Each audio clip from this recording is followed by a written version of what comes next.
Hey, I'm Deb. And I'm Karen, and we're here to answer all of your real estate related questions with the same thoughtful advice we'd give our best friends. Deb, what's today's question?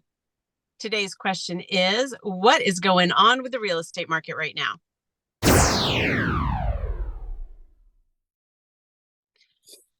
I get this question pretty much anywhere I go. And then, Karen, I'm sure you get it too, right? How's real estate, or what's going on with real estate, or whatever, something about real estate, which is fine. Ask me those questions. I'm happy to share. So I thought we would share a little bit of what's going on. I think we talked a little bit like a few months ago, but things are sort of changing rapidly and yet not changing rapidly. So that's what I wanted to talk about today is sort of what buyers and sellers should be expecting. And I want to preface this, and part of the reason that this came up, I belong to a Facebook group that is mostly realtors out of Indianapolis. And it's very interesting to me that the market up there is really very different. And I don't know, Karen, if you've seen any of that or if you've, because I know you can work statewide. I haven't. I don't know what's happening in Indianapolis, but Well, there was somebody that was, it's one of these Facebook groups, so everybody's just kind of bitching and moaning. And so there was a realtor kind of complaining that another realtor got very upset because there were multiple offers and her buyers moved too slowly and didn't get a chance. And somehow that was the listing agent's fault. I don't know. But it made me realize, like, oh, okay, that market up there is still a very hot seller's market, which means that buyers should expect multiple offers, that the ball is kind of in the seller's court. They can get what they command, kind of thing. And I just came off of a situation this weekend where we had tons of showings on a house, got one offer. It was a good offer. We're very happy. I kept telling the sellers like 2 months ago, you'd be really happy with this. But it definitely was not, I think, on par with what we would expect up in Indianapolis or what we would have expected last year. So that's what kind of got me thinking, like, hey, we should just kind of update people on what's going on. and what do you think? I mean, if you had so many viewings on that house, what was one of the or a couple of the reasons as why you think, or did the other agents tell you what they thought Yeah. didn't work out, why there was no other offers? Yeah, there were a few people that were like, it's a beautiful home. It really was a very beautiful home.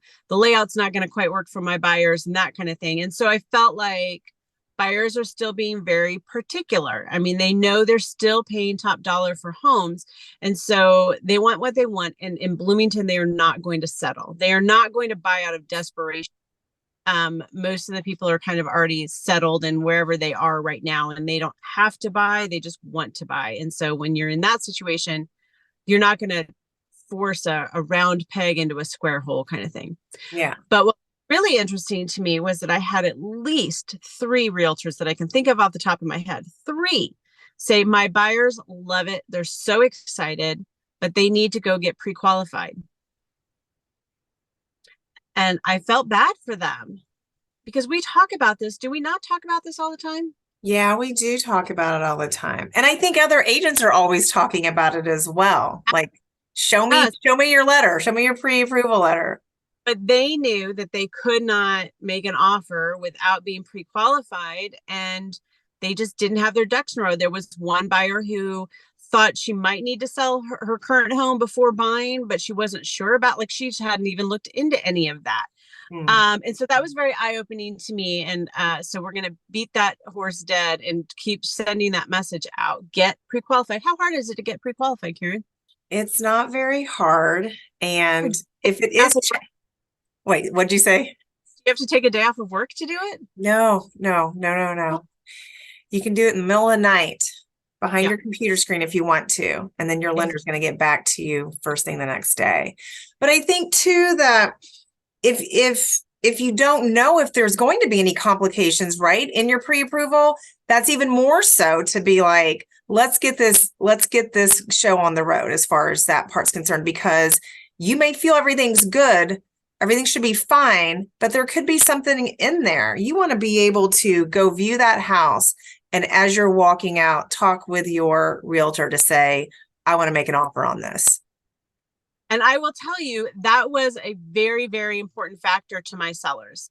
And in fact, the offer that we got had been pre-qualified, but not for quite the purchase price amount. Mhm. And very concerned. My sellers were very concerned about that. I felt pretty confident, but we did actually counter back and require them to provide us a pre-qualification letter by the end of day yesterday, which they did, and it was fine. But that was very important to my sellers, and I have to think that's very important to a lot of sellers to have that. So do it. It doesn't hurt. It doesn't. Nobody will die. Nobody will get pregnant. It'll be fine. Just go get pre-qualified. Somebody been saying that to me. When you're like stressed out about something or having to do something you don't necessarily want to do. And they're like, did anybody die? Did anybody get pregnant? Because those are like the two worst things, right? So the other thing I wanted to mention, I have to look at my notes over here, was that for buyers, there's still not a ton of negotiating room, but we are not seeing things going $10,000 or $20,000 over list price. Definitely. So this is a much better time than last year when things were really crazy.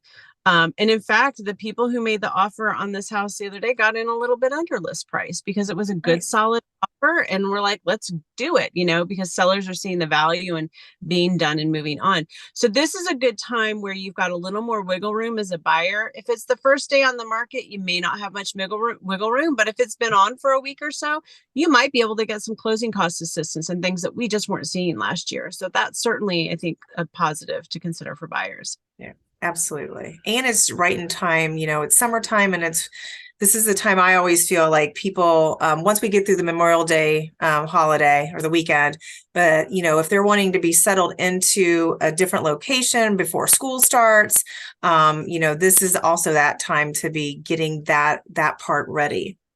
Right. Yeah. The other thing I wanted to just mention quickly, and I know most of these videos are typically geared towards buyers, but from the seller aspect, we've also seen some houses just sitting on the market that are perfectly fine houses, very nice houses. But for whatever reason, and a big one is condition, and it's more cosmetic, right? So I always tell my sellers that once we list your house, we are internet dating. So those pictures have to be great. And then when you show up in person, it's got to be, pretty close to what the pictures are. But if you've got something where the grass hasn't been mowed or there's weeds or the curb appeal is not quite there, it's going to get passed by. And as much as the seller's like, well, that's just cosmetics. They can just put some mulch down. Buyers in today's world, again, know they're paying kind of top dollar. And so they don't want to do those kinds of projects unless they think they're fun. And nobody thinks mulch is fun. Karen, you probably need to do at your house.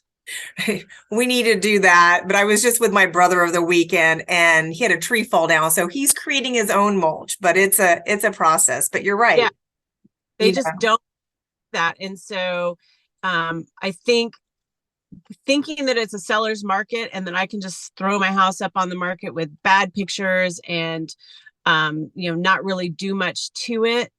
It's going to become the bridesmaid, never the bride. You're always going to be in second place. And I've got a couple listings like that I'm like fighting over, like, come on, we need to do this or we need to do that. So it's important as a seller to still be realistic as well, because buyers do have pretty high expectations, which, I think is fair with what's going on. So that's all I got. Go get pre-qualified. Yeah. Yes. Come and see me to get pre-qualified. Exactly. You trust your best friends to give you good advice. So consider us your best friends in real estate. Thanks for watching. Don't forget to like and subscribe. We'll see you next time.